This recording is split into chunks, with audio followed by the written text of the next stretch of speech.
టైంలో ప్రభు ఒక మంచి విషయాన్ని మనకు తెలియపరుస్తున్నారు. మరి నేటి దినాల్లో దేవుని సంఘము మరి ఎందుకు ఈరోజు సార్వత్రిక సంఘం అంతా కూడా దేవుణ్ణి ఆరాధిస్తున్నారు? ప్రతి ఆదివారం ప్రార్థన, ప్రతి శుక్రవారం ఉపవాస ప్రార్థన, శనివారం ఉపవాస ప్రార్థన, లేదా మంగళవారం స్త్రీల కూడిక, లేదంటే ఉదయం సాయంత్రం ప్రార్థన. ఇన్ని ప్రార్థనలు మీరు చేస్తున్నారో లేదో తెలియదు, కానీ బయట చాలామంది చేస్తున్నారు. ప్రియులు చాలామంది మరి ప్రార్థనలో ఉపవాసాల్లో గడుపుతున్నారు.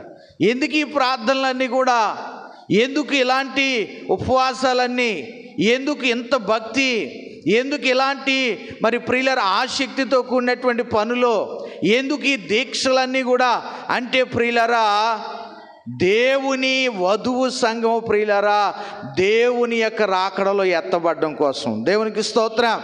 దేనికోసం చెప్పండి? యేసుక్రీస్తు రెండవ రాకడలో ఆయన రాబోతున్నారంట. ఆమె ఏం రాబోతున్నాడు చెప్పండి? యేసుక్రీస్తు ప్రభువారు రెండవ రాకడలో ఆయన రాబోతున్నారు కనుక ఆయన వచ్చినప్పుడు ఆ రహస్య రాకడలో సంఘం ఎత్తబడుతుందంట. ఎప్పుడు ఎత్తబడుతుంది? రహస్య రాకడలో సంఘం ఎత్తబడాలి. రహస్య రాకడలో సంఘం ఎత్తబడకపోతే ఈ భక్తికి, ఈ విశ్వాసానికి ఉపయోగం లేదు. ఎంతకాలం భక్తి చేసినా ఉపయోగం లేకుండా అయిపోతుంది. అందుకే మీరు బహుమానం పొందినట్లుగా పరిగెత్తండి అని 1 కొరింథీ రాసిన పత్రికలో మరి పౌలు గారు చెప్తున్నారు. ఏంటి చెప్పండి? మీరు బహుమానం పొందినట్లుగా పరిగెత్తండి. ఎందుకు ఇలాంటి భక్తి అంటే దేవుని రాకడలో సంఘం ఎత్తబడాలి ఈ రోజున. అమ్మ ఎందుకు చెప్పండి మన భక్తి? దేవుని రాకడలో మనం ఎత్తబడాలి. దేవుని యొక్క కడబోరం మ్రోగిన వెంటనే ప్రియులారా మరి దేవుడు మేఘారుడై ఆయన మధ్యాకాశంలోనికి వచ్చినప్పుడు సంఘము ప్రియులారా మొదట మృతులు లెగుస్తారంట. ఎవరు లెగుస్తారు చెప్పండి? మొదట మృతులైన వారు లెగుస్తారు. సమాధులన్నీ కూడా బ్రద్దలు కొట్టబడతాయి. సమాధుల్లో నుంచి రక్షించబడినటువంటి వారి ఆత్మలన్నీ కూడా దేవుని యొక్క ప్రియులరా ఆ దేవుని రాకడలో ఆయన యొద్దకు వెళ్తారో మొదట మృతులైన వారు లెగిస్తారు. ఆ తర్వాత సజీవులైన వారు అందరూ కూడా ఏమవుతారండి చెప్పండి? అక్కడే ఎక్కడున్న వాళ్ళు అక్కడే ఉంటారు. కానీ ప్రియులరా దేవునికి ఇష్టలైన వారు ఒక్కొక్కరు అలా కుర్చీలో ఉంటారు, అలా కూర్చుని కనపడతారు. కానీ టక్మని మనుషులు మాయమైపోతారు. ఏమవుతారు చెప్పండి? ఒక్కసారిగా దేవుని రాకడలో క్షణమాత్రపు సెకనులో ప్రియులరా ఒక్క నిమిషంలో చూడండి ఏదో మంత్రం వేసినట్టు జిగ్మని ఒక్కసారిగా అలాగ ఆకాశంలోనికి వెళ్ళిపోతారంటండి. దేవుడు అక్కడ వేవేల దూత సైన్యంతో దేవుడు మధ్యాకాశానికి రాబోతున్నాడంట. చూడండి ప్రియులారా మత్తయి సువార్తలో మరి ప్రియులారా 24వ అధ్యాయంలో అంటున్నాడు, అప్పుడు మనుష్య కుమారుని చూసిన ఆకాశమందు కనబడును. అప్పుడు మనుష్య కుమారుడు ప్రభావముతోనూ మహామహిమతోనూ ఆకాశ మేఘారుడై వచ్చుట చూస్తారు. దేవునికి స్తోత్రం. ఏం చేస్తాడంటండి? మనుష్య కుమారుడు అయిన మధ్యాకాశంలోనికి వస్తాడంటండి. ఆర్భాటముతో, ప్రధాన దూత శబ్దముతో ప్రియులరా ఆయన మధ్యాకాశమునకు రాగానే మొదట మృతులైన వారు లెగిస్తారు. ఇది భక్తి సారం. ఏంటి చెప్పండి? ఈ ఆదివారం ప్రార్థన రండమ్మా, ఉపవాస ప్రార్థన చేసుకోండి అమ్మా. ఎందుకు ఇదంతా కూడా? దేవుడు నీకు ఒక పెద్ద బిల్డింగ్ ఇచ్చేసి, ఒక 10 ఎకరాల భూమి ఇచ్చేసి, ఒక 5-6 కార్లు ఇచ్చేసి నేను దీవించేయడానికి కాదు ఈ భక్తి అంటే. యేసు ప్రభు భక్తి అంటే ఏంటి చెప్పండి? దేవుని రాజ్యానికి మనం అర్హులుగా ఉండాలని. ఏంటి చెప్పండి? మిగిలిన దేవుడు ఆశీర్వాదాలు ఇచ్చేస్తాడో మళ్ళీ దీవించేస్తాడు అన్నది భక్తి. ఇది ప్రియులర్, ఇది కరెక్ట్ కాదు, నిజం కాదు. ఈ భక్తి అంతా దేనికోసం చెప్పండి? దేవుని రాజ్యానికి మనము వెళ్ళటం కొరకు. ఎందుకంటే ఇదే జీవితం కాదు, ఈ లోక సంబంధమైనటువంటి బాహ్య జీవితము ఇది ప్రియులారా శాశ్వతం కాదు. ఇది నరుని ఆయుస్సు 70 సంవత్సరాలు, అధిక బలమున్న ఎడల 80 సంవత్సరాలు. 70 సంవత్సరాలే, 80 కూడా ఎవరు వెళ్ళట్లేదు అని సాధారణంగా. 80 ఎవరైనా వెళ్ళినా సరే ఆయాసం, దుఃఖం, కాళ్ళు నొప్పులు, ప్రియులర బాధలతో ఉంటున్నారు. ఎందుకు విషయాలు చెప్తున్నానంటే ప్రియులారా, ఈ జీవితం శాశ్వతం కాదు, కానీ అసలైన జీవితం ఉంది, దానికోసం ఈ భక్తి చేస్తున్నాం మనం. అమ్మ దేనికోసం చెప్పండి? అసలైనటువంటి శాశ్వతమైన జీవితము. దైవజనులు ప్రియులారా మరి దేవుని చేతిలో ఉన్నారు, దేవుని యొక్క రాజ్యములో ఉన్నారో, నీవు నేను కూడా మనం కూడా దేవుని చేతిలోనికి వెళ్ళాలంటే, దేవుని రాజ్యంలోకి వెళ్ళి మరలా మన దైవజనులను మనం కలుసుకోవాలంటే, మన పితరుడైనటువంటి అబ్రహామును మనం చూడాలంటే, ఎవరికైనా ఎప్పుడైనా ఆశ కలిగిందా? అబ్రహాము, ఇస్సాకు, యాకోబుల గురించి మనం వింటున్నాం, కానీ అబ్రహాం ఎలా ఉంటాడో ఒకసారి చూడాలి నాకు కానీ ఆశ ఎవరికైనా ఉందా? ఎప్పుడైనా కలిగింది ఎవరికైనా? అబ్రహాం గొడవ మాటకేం కానీ నా పని నేను చేసుకోనండి బాబు పాస్టర్ గారు అంటారు కొంతమంది. ప్రియులారా, భక్తి ఎందుకు? ప్రియమైన దేవుని బిడ్డలారా, మన యొక్క పితరులు మనం చూడాలి, మన దేవుణ్ణి మనం చూడాలి, ప్రియులారా యేసును మనం చూడాలి. అది మన భక్తి. నీ రాజ్యముకు రావాలని యుగ యుగములు నీతో ఉండాలని, నీ రాజ్యముకు రావాలని యుగ యుగములు నీతో ఉండాలని, క్రీస్తు మనసు పొందాలని ఆశపడుచున్నది, క్రీస్తు మనసు పొందాలని ఆశపడుచున్నది. దేవా నా ప్రాణము ఆశపడుచున్నది, నిరతము నిన్నే చూడాలని, నిరతము నీతోనే ఉండాలని. పడదాం. నిరతము నిన్నే చూడాలని, నిరతము నీతోనే ఉండాలని ఆశపడుచున్నది, ఆశపడుచున్నది. దేవా నా ప్రాణము ఆశపడుచున్నది. హల్లెలూయా. ఏం చేయాలంటండి? దేవా నా ప్రాణము నిరతం నీతో ఉండాలి, నిరంతరం నీ రాజ్యాన్ని నేను చూడాలి, ఓ నిత్యము నీతో ఓ సహవాసం చేయాలి, అది నా ఆశ. ఈరోజు నా ప్రియ దేవుని బిడ్డలారా, ఈరోజు నీ ఆశ ఏంటి? ఈరోజు నీ భక్తి యొక్క సారాంశం ఏంటి? ఎందుకు నువ్వు భక్తి చేస్తున్నావు? నీ గురేంటి భక్తిలో? నీ ప్రార్థన ఎందుకొరకు? నీ కుటుంబం కోసం, నీ జీవితం కోసం మాత్రమే కాకుండా ప్రియులరా, అసలైన గమ్యం ఏంటి తెలుసా? దేవుని రాజ్యములో నేను ఉండాలి, మనం ఉండాలని. దేవునికి స్తోత్రం. దేవుని రాజ్యానికి వారసులుగా ఉండాలి మనము. దేవుని రాజ్యాన్ని ప్రియులరా సంపాదించుకోవాలి. ఒకవేళ బంగారం సంపాదించుకోవచ్చు, డబ్బు సంపాదించుకోవచ్చు, కానీ ఆస్తి సంపాదించుకోవచ్చు, అన్ని సంపాదించుకోవచ్చు, కానీ వీటిని ఏదైనా తీసుకెళ్తారు చెప్పండి ఎవరైనా? నేను ఇన్ని సంపాదించానండి, నేను పట్టుకుపోతాను బంగారం, నా నెక్లెస్, నా బంగారం, నా పట్టు చీర, నా కారు, నా బండి, నా ఇల్లు, నా పొలం నేను కూడా పట్టుకుపోతానండి అన్నవాళ్ళు ఎవరున్నారా? దేవుడు సడన్గా పిలుస్తాడంట. దేవుడు ఏం చేస్తాడు చెప్పండి? ఎప్పుడు ఎవరిని పిలుస్తాడో తెలియదు. సడన్గా ఆయన కానీ పిలిచాడంటే అన్నిటిని వదిలిపెట్టేసి వెళ్ళిపోవాలి. వెళ్ళిపోయిన తర్వాత నీ గమ్యం ఏంటి? దేవుడు సడన్గా పిలిచిన తర్వాత ఎక్కడ వెళ్తావు? రేపేమి జరుగునో నీకు తెలియదు గనక నీవు అతిశయపడద్దు. దేని గురించి? నీకున్న ధనమును బట్టి కానీ, ఉద్యోగమును బట్టి కానీ, ఆస్తిని బట్టి కానీ, జ్ఞానమును బట్టి కానీ, అధికారమును బట్టి కానీ, దేనిని బట్టి నువ్వు అతిశయపడొద్దు. కానీ నువ్వు కలిగి ఉన్న విశ్వాసమును బట్టి నువ్వు అతిశయపడాలి. దేవుని సంగమా, ఈరోజు పరిశుద్ధాత్మ దేవుడు నీతో మాట్లాడుతున్నాడు. నీవు దేవుని రాకడలో ఎత్తబడతావా? దేవుని యొక్క రహస్య రాకడలో మొదట మృతులైన వారు, రక్షించబడిన వారు లెగుస్తారు. తరువాత సజీవులైన వారు కూడా లేవాలని సంఘం అంతా కూడా సంఘం అంతా కూడా ఏం చేయాలి? లేవాలి, వెళ్ళాలి దేవుని యొద్దకు. అలా సడన్గా ఒక్క నిమిషంలో రెప్పపాటున ప్రియులారా అందరూ కూడా ఏమవుతారంటండి? రెప్పపాటునంట. ఎప్పుడు చెప్పండి? రెప్పపాటులో ప్రియులారా అందరూ కూడా దేవుని యొక్క మధ్య ఆకాశానికి వెళ్ళిపోతారు. అక్కడ ప్రభు తన సంఘాన్ని తీసుకుని ప్రియులారా ఆయన వెళతాడు. దేవునికి స్తోత్రం, హల్లెలూయా. అలాగున ప్రియులారా అందుకే అంటున్నాడు, అలాగ వెళ్ళాలంటే మనం ఈ రోజున ఏం చేయాలంటే మత్తయి సువార్త 24వ అధ్యాయం 37వ వచనంలో ఒక మాట చెప్తున్నాడు. 37వ వచనం 24వ అధ్యాయం. నోవహు దినములు ఎలాగుండెనో మనుష్య కుమారుని రాకడయు అలాగు ఉండును. జలప్రళయము నాకు ముందుటి దినములలో నోవహు ఓడలోకి వెళ్ళిన దినం వరకు వారు తినుచు త్రాగుచు పెండ్లి చేసుకొనుచు పెండ్లికిచ్చుచుండి జలప్రళయం వచ్చి అందరినీ కొట్టుకొని వరకు ఎరుగకపోయిరి. అలాగునే మనుష్య కుమారుని రాకడయు ఉండును. దేవునికి స్తోత్రం.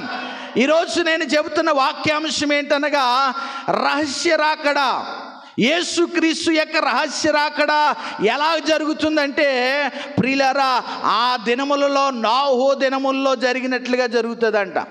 నోవహు యొక్క దినముల్లో ప్రియులారా ఆ ప్రజలు ఏం చేశారంట? జలప్రళయం రాకముందు వారు తినుచు త్రాగుచు పెండ్లి చేసుకుంటూ ఫంక్షన్లు చేసుకుంటూ ఎవరి పనిలో వాళ్ళే చక్కబెట్టుకుంటూ ఉన్నారు. ఎంతసేపు చూసినా వాళ్ళ పనాలదే, వాళ్ళ యొక్క పురాకులాళ్లే. కానీ ప్రియులారా దేవుని రాజ్యం గురించి వాళ్ళు ఆలోచించలేదు, దేవుని రక్షణ గురించి వారు ఆలోచించలేదు. సడన్గా ప్రియులారా అలాగూ వారు తింటూ తాగుతూ ఇష్టానుసారంగా జీవిస్తుండగా సడన్గా ప్రియులారా దేవుని యొక్క ప్రియులారా ఉగ్రత వచ్చింది. జలప్రళయం అందరిని ఒక్కసారిగా కొట్టుకుని పోయిందంట, తీసుకుని పోయింది. కానీ రక్షించబడినటువంటి భయభక్తులు కలిగిన నోవహు కుటుంబం మాత్రమే రక్షించబడింది. అలాగే యేసుక్రీస్తు రాకడ కూడా ప్రియులారా ఈ రహస్య రాకడ కనబడుతుందని సడన్గా వచ్చేస్తుంది. ప్రియులారా గనక మారు మనస్సు పొందని వారు, రక్షించబడని వారు రేపు పొందాంలే బాప్తీసం, ఇంకా వయసు ఉంది కదా అప్పుడు తీసుకుందాంలే బాప్తీసం, ఇంకా చాలా టైం ఉంది అప్పుడు తీసుకుందాం రక్షణ అనేవారు ఎవరైనా ఉంటే ప్రియులారా వారు ఏం చేస్తారో తెలుసా? విడిచిపెట్టబడతారో. దేవునికి స్తోత్రం. ఆ రోజు జలప్రళయములో నోవహు కుటుంబం రక్షించబడింది. దేవుని మాట నమ్మింది కనుక నోవహు తన కుటుంబం మాత్రమే ఆ ఓడలో వారు ఎక్కి రక్షించబడ్డారో. మిగిలిన వారందరూ కూడా జలప్రళయం ఏమైపోయారు? కొట్టుకుపోయారు. ఒక్క మనుషుని ద్వారా ప్రియులారా మరలా మొదట ఒక్క మనుషుని ద్వారా మరి ఈ భూమి అంతా కూడా మరి విస్తరించింది మానవాళి. తర్వాత మరలా ఒక్క మనుషుని ద్వారా మరలా విస్తరించింది. దేవునికి స్తోత్రం.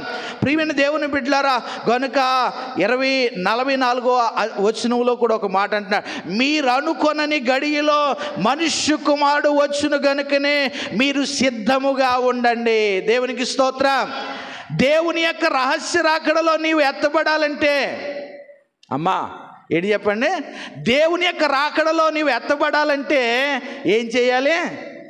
సిద్ధముగా ఉండాలి. ఏం చేయాలి చెప్పండి? సిద్ధంగా ఉండాలి. దేనికి సిద్ధం? ప్రియులు దేనికి సిద్ధం? ఊరు వెళ్ళడానికా? పనులోకి వెళ్ళడానికా? ఫ్యాక్టరీకి వెళ్ళిపోవడానికా? ఎప్పుడు ప్రార్థన అయిపోతే మన పని చక్కబెట్టుకోవడానికా? కాదు ప్రియులారా, దేవుని యొక్క రాకడ కొరకు ముందుగా సిద్ధపడితేనే టక్మని వెళ్ళిపోగలం, బస్సు ఎక్కగలం. సిద్ధపడకపోతే బస్సు ఎక్కడానికి అవుద్దా? సిద్ధపడకపోతే ప్రయాణం చేయగలుగుతామా? చేయలేము. ఈ రోజున ప్రియులారా ఈ యొక్క భూలోకంలో కూడా దేవుని సంఘం ప్రియులారా ఒక సిద్ధపాటు, మనకు ప్రయాణం ఉంది. ఏ ప్రయాణం? పరలోక ప్రయాణం ఉంది మనకి. ఏ ప్రయాణం చెప్పండి? పరలోక ప్రయాణం. సిద్ధపాటు కలిగి ఉండాలి. ఈరోజు ప్రియ దేవుని బిడ్డలారా మీరు అనుకొనని గడియలో మనుష్య కుమారుడు వచ్చును గనక మీరు సిద్ధంగా ఉండండి. ఎలాగ సిద్ధపడాలంటే ప్రియులారా విశ్వాసంతో సిద్ధపడాలి, మారు మనస్సుతో సిద్ధపడాలి, రక్షణ బాప్తీసం ద్వారా సిద్ధపడాలి, పరిశుద్ధ జీవితమును కాపాడుకుంటూ సిద్ధపడాలి. దేవునిలో ప్రియులారా స్మరణ సంఘముతో దేవుడు చెప్తున్నాడు ప్రకటన గ్రంథములో. ఏమంటున్నాడు?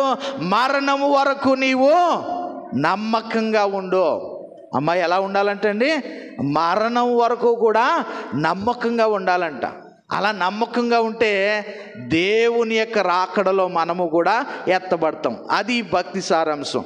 ప్రియులారా, మనం ఇంకా చూసినట్లయితే మరి 25వ అధ్యాయం 1 నుంచి చూసినట్లయితే 10 మంది కన్యకులు కూర్చున్నటువంటి ఉపమానం చెప్తున్నాడు. మనం ఎలా సిద్ధపడాలి, సిద్ధపడకపోతే ఏమవుతుంది అంటే 25వ అధ్యాయం 1 నుంచి చదివితే అక్కడ ప్రభు ఒక ఉపమానం చెప్తున్నాడు. నేను జస్ట్ చూపించి ముగించేస్తాను. చూడండి, పరలోక రాజ్యము తమ దివిటీలు పట్టుకొని పెండ్లి కుమారి ఎదుర్కొనుటకు బయలుదేరిన 10 మంది కన్యకులను పోలి ఉన్నది. దేవునికి స్తోత్రం. ప్రియులారా, ఇక్కడ 10 మంది కన్యకుల గురించి దేవుడు చెబుతున్నాడు. 10 మంది కన్యకులు ప్రియులారా ఏం చేస్తున్నారంటండి, తమ దివిటీలు పట్టుకుని పెండ్లి కుమారుని ఎదుర్కోవడానికి బయలుదేరారంటండి. దేవునికి స్తోత్రం. పెండ్లి కుమారుడు ఎవరంటండి, పెండ్లి కుమారుని ఎదుర్కోవడానికి. ఈ రోజున ప్రియులారా మనం ఏ పెండ్లి కుమారుని ఎదుర్కోవాలి? యేసుక్రీస్తు అనేటువంటి పెండ్లి కుమారుడు, వరుడైనటువంటి క్రీస్తు, వధువైనటువంటి సార్వత్రిక సంఘం. సార్వత్రిక సంఘం అంటే ఏంటి? యేసుక్రీస్తు మహిమ చర్చా కాదు ప్రియులారా. పక్కన మూలపేటలో వేరే చర్చా, లేకపోతే పిఠాపురంలో ఉన్న చర్చిలా, కాకినాడలో ఉన్న చర్చిలా, లేకపోతే తూర్పుగోదావరి అంతా కాదు.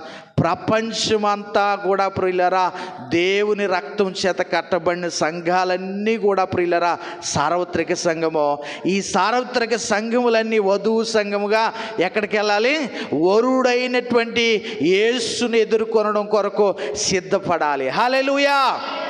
వరుడైనటువంటి యేసుక్రీస్తుని ఎదుర్కోవడానికి ప్రియులారా మరి వధువైనటువంటి సంఘము ప్రియులారా సిద్ధపడాలి. ఉదాహరణకు ప్రియులారా నేను ఒక మాట చెప్తున్నాను. ప్రియమైన దేవుని బిడ్డలారా, మరి జాగ్రత్తగా గమనించండి. అర్థం కాకపోతే మరలా ఒకవేళ తర్వాత నన్ను అడగండి. అంతేగాని ఎవరు కూడా వాక్యాన్ని మరి ప్రియులారా అపార్థం చేసుకోకండి. అర్థం కాకపోతే నన్ను అడగండి, నేను చెప్తాను. ప్రియమైన దేవుని బిడ్డలారా, చాలా మరి విలువైన మాటలు. మరి ప్రియులారా ఒక పెండ్లి కుమారుణ్ణి మరి ప్రియులారా పెండ్లి చేసుకోవడానికి వెళ్తున్నటువంటి పెండ్లి కూతురు ఏం చేస్తుంది చెప్పండి? ఆ పెళ్లి కుమార్తె ఏం చేస్తుంది? ముందుగా సిద్ధపడుతుంది. ఏం చేస్తారు? విడిది గది ఇస్తారు కదా. పెళ్లి కూతురికి ఏమి ఇస్తారు చెప్పండి? విడిది గది ఇస్తారు. ఆ విడిది గదిలో పెళ్లి కుమార్తె ఏం చేస్తుంది? చక్కగా సిద్ధపాటు కలిగి ఉంటుంది, సిద్ధపడుతుంది. చక్కగా మేకప్ వేసేస్తుంది. ఇప్పుడు మేకప్లు వచ్చేసినాయి, రకరకాలైన మేకప్లో. మరి ప్రియులారా ముసలమ్మను కూడా ఏం చేస్తున్నారు ఇప్పుడు? ఏంటి చెప్పండి? మరి పెళ్లి కూతురులా తయారు చేసేస్తున్నారు ముసలోళ్ళు కూడా. మరి ప్రియులారా రంగులు వేసేస్తున్నారు. మరి ప్రియులారా కొంతమంది అయితే చర్మం ముడతలడిపోతుందని డబ్బు ఎక్కువైపోయిన వాళ్ళు సర్జరీ చేయించేసుకుంటున్నారు. ఫేసు సర్జరీ, ముడతలు రాకుండా, మచ్చలు పడితే సర్జరీ, మేకప్లో. ఎందుకని? అందంగా కనబడాలని. ఈ రోజున ప్రియులారా ఒక పెళ్లి కుమారుడు దగ్గరికి వెళ్ళేటప్పుడు పెళ్లి కూతురు ఎలాగైతే నీట్గా అందంగా మరి మంచి వస్త్రాలు మరి అందంగా కనపడేలాగా ప్రియులారా ఎంతో పరిశుభ్రంగా మరి చూడచక్కని ఒక రమ్యమైనటువంటి విధానంలో కనబడుతుందో, ఈ రోజున ప్రియులారా దేవుని సంఘం ప్రియులారా మేకప్ వేసుకోవాలా? మేకప్ వేసుకోమని చెప్తున్నాడు దేవుడు. కాదు ప్రియులారా, పరిశుద్ధ అలంకారములు ధరించుకొని సిద్ధపడండి. దేవునికి స్తోత్రం చెప్పండి. ఏ అలంకారములో? పరిశుద్ధ అలంకారములో. ప్రియమైన దేవుని బిడ్డలారా మరి పెళ్ళి అనబోతులోనికి ప్రియులారా చాలామంది తప్పుడు అర్థంలోనికి వెళ్ళిపోతారు. పెళ్ళి అనబోతులోనికి ప్రియులారా రకరకాల పిచ్చి పిచ్చి ఆలోచనలు చేస్తారు. ఇది ఎలాంటిది కాదు, కానీ పరిశుద్ధమైనటువంటి అలంకారములు దేవుని సంఘం ధరించుకోవాలి. పరిశుద్ధమైన సిద్ధపాటు, పరిశుద్ధమైనటువంటి ప్రియులారా సిద్ధపాటు. ఏంటి పరిశుద్ధమైన సిద్ధపాటు? మారు మనస్సు పొందుట, రక్షణ బాప్తిస్మం పొందుట, పరిశుద్ధాత్మ చేత నింపబడుట, ఇవన్నీ కూడా అలంకారాలు. ప్రియులారా కొంతమంది, నిన్న ఒక చర్చికి వెళ్ళాను వాకింగ్ చెప్పడానికి. ప్రియులారా నేను ఒక చర్చికి వెళ్ళాను. మరి కాకినాడ ప్రాంతంలోనికి ఒక చర్చికి వాకింగ్ చెప్పడానికి పిలిచారు. అక్కడ ప్రియులారా ఆ వాకింగ్ చెప్పే పాస్టమ్ గారు ప్రియులరా శుభ్రం మేకప్ వేసింది ఆవిడ. పాస్టమ్ గారు ఫుల్ మేకప్, ఇంకా బంగారం గింగారం మొత్తం డబ్బులు ఉన్నట్టున్నాయి. శుభ్రంగా ఉంగరాలు పెట్టేసింది, నక్లీస్లు పెట్టేసింది, శుభ్రం లిప్స్టిక్ పెట్టేసింది, శుభ్రంగా మరి ప్రియులరా రెడీ అయిపోయింది ఆవిడ. ఇది ప్రియుల వాక్యానుసారం కాదు, ఇది వాక్యాన్ని ప్రియులరా అనుసరించేవారు ఇది కరెక్ట్ కాదని చెప్తాను నేను. దేవుడికి స్తోత్రం. ప్రియమైన దేవుని పరిశుద్ధ అలంకారాలను ధరించుకోమని దేవుడు చెబుతుంటే నీ బాహ్య సంబంధమైన అలంకారాలు దేవుడికి ఇష్టం లేదు. పరిశుద్ధ అలంకారాలు లేకుండా బాహ్య సంబంధమైనటువంటి అలంకారాలు అమ్మోర్లే రెడీ అయిపోతే ఉపయోగం ఏముంది? ఏంటి చెప్పండి? శుభ్రంగా రెడీ అయిపోయి శుభ్రంగా తగిలించేస్తే వస్తువులన్నీ కూడా మరి దిగేసేస్తారు కొంతమంది ప్రియులారా. ఏంటి చెప్పండి? దిగేసేస్తారు. ఇంకా నాకు చూడండి, నన్ను చూడండి అని. ఇది దేవుడికి ఇష్టం లేదు. పరిశుద్ధ అలంకారములు కలిగి ఉండాలి, అది దేవుడు కోరుకునేది. దేవుడికి స్తోత్రం. ప్రియమైన దేవుని సంగమా, దైవ బిడ్డలారా, ప్రభువు చెప్తున్నాడు పరిశుద్ధ అలంకారములో దేవుని సంగము ధరించుకోవాలి. హల్లెలూయా, హల్లెలూయా. నా ప్రియ దేవుని సంగమా, పరిశుద్ధ అలంకారములో ఏంటి? పరిశుద్ధాత్మ అనే వరమును పొందాలి. పరిశుద్ధాత్మ వరములు పొందాలి, పరిశుద్ధాత్మ ఫలములు పొందాలి. నిన్న మనం నేర్చుకున్నాం గొలుసు ప్రార్థనలో, హాఫ్ నైట్ ప్రేయర్లో ఏం నేర్చుకున్నాం? ఆత్మానుసారంగా నడుచుకుంటే ఆత్మ ఫలాలు మనము ఫలిస్తాం. ఆత్మ ఫలాలు ఫలించిన వాళ్ళు ఎలా ఉంటారండి? కనబడిపోతారు, ఎదురుగుంటా టక్కుమని మాకు తెలిసిపోద్ది. అందుకే ఎవరు ఆత్మీయులో ఎవరు ఆత్మీయులు కాదో టక్కుమని మాకు తెలిసిపోతుంది. అందుకే ఎవరినైనా చూసినప్పటికీ వెంటనే దేవుడు చెప్పేస్తాడు మాకు, వీళ్ళు ఆత్మీయులో కాదా, దేవుని ఆత్మతో నింపబడిన వాళ్ళ కాదా, లేకపోతే శరీరానుసారంగా నడుచుకునే వాళ్ళ, ఆత్మానుసారంగా నడుచుకునే వాళ్ళ. ప్రియులారా, దేవుని సేవకులకు దైవ బిడ్డలకు కూడా తెలుస్తుంది. దేవునికి స్తోత్రం. హల్లెలూయా. ఆత్మానుసారంగా నడుచుకునేవారు ఆత్మ సంబంధమైనటువంటి అలంకారం ధరించుకుంటారు, ఆత్మ సంబంధమైన సిద్ధపాటు కలిగి ఉంటారు. వరుడైన క్రీస్తుని ఎదుర్కోవాలంటే, దేవుని రాకడలో సంఘము ఎత్తబడాలంటే పరిశుద్ధ అలంకారములు ధరించుకోవాలి. ఎందుకంటే దేవుడు అంటున్నాడు, క్రీస్తు మిమ్మల్ని ప్రేమించి పరిమళ వాసనగా ఉండుటకు తను తాను అర్పించుకున్నాడు, తను తాను త్యాగం చేశాడు, మరణం పొందాడు. ఎందుకని? మనల్ని ప్రియులారా పరిశుద్ధంగా చేయడం కోసం తన రక్తాన్ని అయినా వెలపెట్టి కొన్నాడు మనల్ని.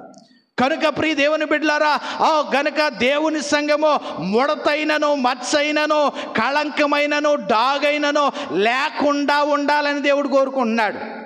సిద్ధపాటు దేవుడి దగ్గర ప్రత్యక్షమైన తర్వాత ప్రియులారా ఎలా ఉండాలంటే, వధువు సంఘం ముడతైనను, మచ్చైనను, డాగైనను, కళంకమైనను లేకుండా ప్రియులారా నిష్కల్మషమైనటువంటి హృదయం కలిగి ప్రియులారా దేవునికి ఇష్టురాలైన వధువు సంఘంగా దేవుడు కనబడితే ఆ వధువు సంఘాన్ని దేవుడు స్వీకరిస్తాడు. దేవునికి స్తోత్రం.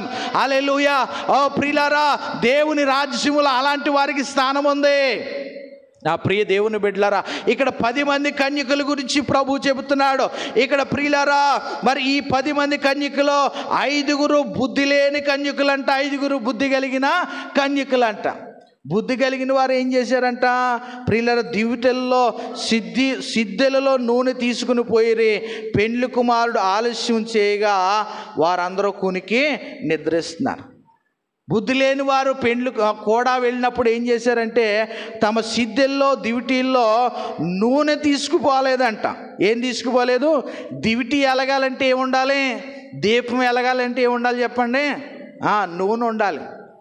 నూనె, దీపం గురించి, నూనె గురించి చెప్తే ఆ ప్రారంభ దినాల్లో కిరోసిన్ పోసేవాళ్ళు, కిరసనాయిలు. ఏంటి చెప్పండి? దీపం ఎలగాలంటే కిరసనాయిలు. కిరసనాయిలు తెలుసా అందరికీ? కిరసనాయిలు తెలుసా అండి? దేవుడికి స్తోత్రం. కిరసనాయిలు వేసేవారు. కొంతమంది నూనె వేస్తారు. అలాగ ప్రియులరా, నూనె ఉండాలి వెలగాలంటే. ఈ రోజున ప్రియులరా, మనము వెలగాలంటే మనలో పరిశుద్ధాత్మ అనే నూనె ఉండాలి. గట్టిగా చప్పలు కొట్టండి దేవుడికి. హల్లెలూయా, హల్లెలూయా. ఉందా నీలో నూనె? పరిశుద్ధాత్మ అనే నూనె ఉందా? పరిశుద్ధాత్మ అనే నూనె లేదండి. ఏం లేదండి? పరిశుద్ధాత్మ అనే నూనె లేదండి కొంతమందిలో. కావాలండి మనందరికీ. ఏం కావాలి? పరిశుద్ధాత్మ అనే నూనె. లేకపోతే ఆ నూనె లేనంతకాలం నువ్వు ఎలా ఉంటావంటే ఎండిపోయిన దీపంలాగా ఉంటావు, ఎండిపోయిన చెట్లా కనపడతావు, వెలగలేని స్థితిలో ఉంటావు. నీ ముఖం ఎలగాలంటే ఎప్పుడు నీలో ఉండాలి? పరిశుద్ధాత్మ అనే నూనె నీలో ఉండాలి. దేవునికి స్తోత్రం. హల్లెలూయా, హల్లెలూయా. నా ప్రియ దేవుని సంగమా, ఈరోజు నీ దివిటి వెలగాలంటే నీ దగ్గర ఏముండాలి? నూనె, పరిశుద్ధాత్మ అనే నూనె ఉండాలి. ఈ రోజున ప్రియులారా, అందుకే దేవుని సంగమో ప్రియులారా, దేవుని రాకడలో ఎత్తబడాలంటే ఏం ధరించుకోవాలి? ప్రియులారా, పరిశుద్ధ అలంకారాలు ధరించుకోవాలి. పరిశుద్ధాత్మ అనే వరాన్ని పొందాలి. అమ్మా, ఏం పొందాలి చెప్పండి? పరిశుద్ధాత్మ అనే వరం పొందాలి. అమ్మా, కూర్చోవాలి. ఏంటి డిస్కషను? ప్రియమైన దేవుని బిడ్డలారా, గమనించండి. ఈ రోజున మరి దేవుని సంఘము పరిశుద్ధాత్మనే నూనె కలిగి ఉండాలి. పరిశుద్ధాత్మనే నూనె లేకపోతే మనము ప్రియులారా దేవుని రాకడలో ఎత్తబడలేం. ఇక్కడ 5 కన్యకులు నూనె తీసుకుని పోలేదు, 5 కన్యకులు నూనె తీసుకుని పోయారు. అయితే పెండ్లి కుమారుడు ఆలస్యం చేయగా కొంతసేపు పడుకుందాం, ఇంకా రాలేదు కదా పెండ్లి కుమారుడు అని చెప్పేసి అందరూ పడుకున్నారంట. కొడుకు నిద్ర వస్తుండగా సడన్గా అర్ధరాత్రి వేళ ఇదిగో పెండ్లి కుమారుడు అతను ఎదుర్కొన్న రండి అను ఒక కేక వినబడింది. అప్పుడు కన్యకులందరూ కూడా లేచి తమ దివిటీలు చక్కపరుచుకొని చక్కపరుచుకున్నారు. కానీ బుద్ధి లేని ఆ కన్యకులు మాత్రం మా దివిటీలు ఆరిపోతున్నాయి కనుక మీ నూనెల్లో కొంచెం మాకు ఇయ్యండి అని పక్కన ఉన్నటువంటి వారిని అడుక్కుంటున్నారంట. ఏంటి చెప్పండి? ఈ బతుకేటి? అడుక్కుని బతుకు. సిద్ధపాటు ఉండదు కొంతమందికి. అప్పటికప్పుడు ప్రియులారా, సిద్ధపాటు లేని వాళ్ళు ఏం చెప్పండి? అడుక్కోవాల్సిన పరిస్థితి వస్తుంది. అంటే ఎందుకు చెప్తున్నానంటే ప్రియులారా, కొన్ని మాటలు కఠినంగా కనపడవచ్చు, కానీ ఇవి ప్రియులారా, ఇవి జాగ్రత్తగా విని పాటిస్తే, గ్రహిస్తే, అంగీకరిస్తే మీరు దీవించబడతారు. దేవుడికి స్తోత్రం. ప్రియులారా, సిద్ధపాటు లేకుండా ప్రియులారా ఎవరైతే మరి ప్రయాణం కొరకు వెళ్తారో అక్కడికి వెళ్ళిన తర్వాత ఆ రైల్వే స్టేషన్లో, బస్ స్టేషన్లోకి వెళ్ళిన కొంతమంది ఏం చెప్తుంటారు? దొంగలు అడుగుతుంటారు, నా పర్సు మర్చిపోయానండి ఇంటికాడ, ఇప్పుడు హైదరాబాద్ వెళ్ళాలి నేను, నా దగ్గర చూస్తే డబ్బులు అయిపోయినాయి, ఎవరైనా సాయం చేయండి సార్ కొంచెం అని డబ్బులు అడుగుతుంటారు. ఎందుకంటే సిద్ధపాటు లేని వాళ్ళు ఎవరో నిజమైన ఒకళ్ళు ఇద్దరు ఉంటారు, కానీ ఈ మధ్య దొంగోళ్ళు ఎక్కువైపోయారు. ఆ బస్ స్టేషన్లో, ఆ కాంప్లెక్స్లోనూ, ఆ రైల్వే స్టేషన్లో ఏం చేస్తున్నారు? ప్రియులారా, కావాలని డబ్బులు అడుక్కునే దొంగలు ఉన్నారు. జెన్యూన్గా ప్రియులారా, డబ్బులు ఎవరో కొట్టేసి డబ్బులు లేక అడిగేవాళ్ళు కొంతమంది ఉన్నారు. సిద్ధపాటు ప్రియులారా, సిద్ధపాటు కలిగి ఉండాలి. దొంగకు దొరకకూడదు నువ్వు, అపవాదికి దొరకకూడదు నువ్వు. అపవాది ఎందుకంటే వాడి ప్లాన్, దొంగోడి ప్లాన్ ఏంటి? ఎలా కొట్టేయాలో నీ దగ్గర అడిగి తెలుసు కాబట్టి వాడు నీ దగ్గరికి రాకుండా ఉండడం కొరకు నువ్వు ఎక్కడ దాచుకోవాలో, ఎలాగ నువ్వు ధైర్యంగా ఉండాలో తెలుసుకోవాలి, సిద్ధపడాలి. ఈ రోజున ప్రియ దేవుని బిడ్డలారా, అర్ధరాత్రి వేళ పెండి కుమారుడు వచ్చుచున్నాడు, మీరు ఇక్కడికి ఎక్కి రండి అనే కేక వినబడిందంట. వెంటనే నిద్రపోయిన వాళ్ళు లేచిపోయారు. సిద్ధిల్లో నూనె రెడీగా ఉన్నవాళ్ళు టక్కుమని రెడీ అయిపోయి వెళ్ళిపోతుంటే నూనె లేని వాళ్ళు అంటారంట, అమ్మ మాకు కూడా కొద్దిగా నూనె ఇవ్వండి, నూనె అయిపోతుందంటే, లేదు మా దగ్గర కూడా కరెక్ట్గా సరిపోయి అంతే ఉంది మా దగ్గర, కావాలితే మీరు సావుకారుల దగ్గరికి వెళ్ళి కొనుక్కోండి అంటున్నారంట. ఏమంటారు చెప్పండి? ఆ టైంలో ఉపయోగం లేదు. వెంటనే ఏం జరిగిందంటే అక్కడ చదవండి. అందుకు బుద్ధిగల కన్యకులు మాకును మీకును ఇది చాలదేమో, మీరు అమ్మవారి యొద్దకు పోయి కొనుక్కొనని చెప్పి వారు కొనబోచున్న పెండ్లి కుమారుడు వచ్చెను. అప్పుడు సిద్ధపడి ఉన్నవారు అతనితో కూడా పెండ్లి విందుకు లోపలికి పోయిరి. అంతటా తలుపు వేయబడును. ఆ తరువాత తక్కిన కన్యకులు వచ్చి అయ్యా అయ్యా మాకు తలుపు తీయమని అడుగగా అతడు మిమ్మును ఎరుగునని మీతో నిశ్చయముగా చెప్పుచున్నాను, ఆ దినమైనను ఆ గడి అయినను మీకు తెలియదు గనుక మెలకువగా ఉండండి. దేవుడికి స్తోత్రం. హల్లెలూయా. ఓ ప్రియులారా, ఆ యొక్క కన్యకులు మా దగ్గర నూనె లేదు, కావాలితే మీరు సావుకారుల దగ్గర కొనుక్కోండి అన్నారు. ఈ లోపల వీళ్ళు కొనుక్కోవడానికని వెళ్తే సడన్గా పెండ్లి కుమారుడు వచ్చేసాడు. వారిని ప్రియులారా పెండ్లి విందుకు తీసుకెళ్ళాడు. తలుపు వేయబడింది కనుక ఈసారి వీళ్ళు పరిగెత్తుకొని వచ్చి అయ్యా మాకు తలుపు తీయండి, మేము కూడా మీతో వస్తామని అడుగుతున్నారు, కానీ మీరెవరో మాకు తెలియదు. ఏమన్నాడంటండి ఆయన? మీరెవరో నాకు సిద్ధపాటు లేనోళ్ళు దేవుడు ఏమంటాడు, మీరెవరో నాకు తెలీదు. మీరు దేవుడు వాక్యం చెప్పినప్పుడు వినలేదు, దైవజనుడు ప్రకటించినప్పుడు వినలేదు, రక్షణ పొందలేదు, పరిశుద్ధాత్మ లేదు మీలో. ఆత్మ లేని వారు నా వారు కాదు, మీకు నాకు సంబంధం లేదు, కనుక నా రాజ్యంలో మీకు స్థానం లేదు, పోండాతలకు అన్నాడు. నా ప్రియమైన దేవుని బిడ్డలారా, గనుక మనుష్య కుమారుని యొక్క రాకడ ఆ దినమైనను ఆ గడి అయినను మీకు తెలియదు గనక మెలకువగా ఉండి భక్తి చేయండి. దేవునికి స్తోత్రం. హల్లెలూయా. ఈరోజు